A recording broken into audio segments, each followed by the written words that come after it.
হুঁশিয়ার সাবধান পাকিস্তানের দালালেরা, হুঁশিয়ার সাবধান পাকিস্তানের দালালেরা, হানাদারদের দালালেরা হুঁশিয়ার সাবধান, নেব আমরা রাজাকারের চামড়া।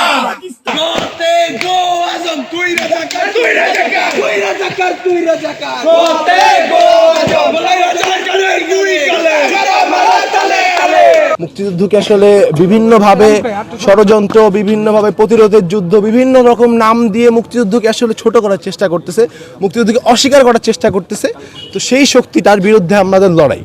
এই রাজাকার, আলবদর, পাকিস্তানের দোসর যারা ছিল তারা হঠাৎ করে আবার মাথাচাড়া দিয়ে উঠেছে 5ই আগস্টের পরবর্তী সময়।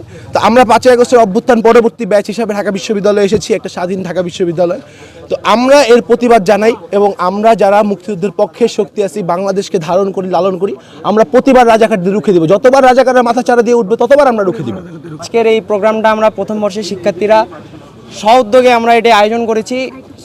এই আয়োজনের মূল কারণ হচ্ছে 1971 সালে এই গোলাম আজম এবং মুজাহিদ যারা ছিলেন, জামাতের ছাত্র সংগঠন যে ছাত্র সংঘ ছিল, তারা আলবদর, আল শামস, শান্তি কমিটি নামে অনেক কিছু গঠন করে এই দেশের বিরুদ্ধে অবস্থান নিয়েছিল।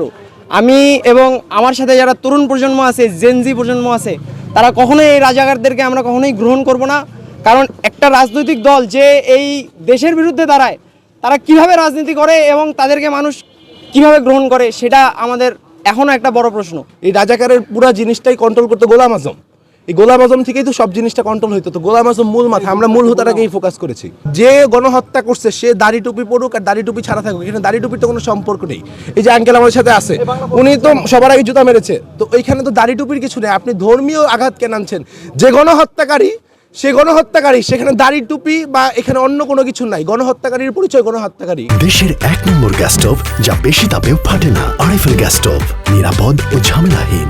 হুঁশিয়ার সাবধান, হুঁশিয়ার সাবধান পাকিস্তানের দালালেরা, গোতে গো আজম তুই রাজাকার তুই রাজাকার, তুই রাজাকার আমরা চাই যে তরুণ প্রজন্ম তারা মুক্তিযুদ্ধের চেতনায় আবার উজ্জীবিত হবে, এই বাংলাদেশকে তারা ধারণ করবে এবং এই সমস্ত রাজাকার আলবদরদেরকে সবসময় তারা ঘৃণার চোখে দেখবে, ঘৃণিত হবে তারা সবসময়।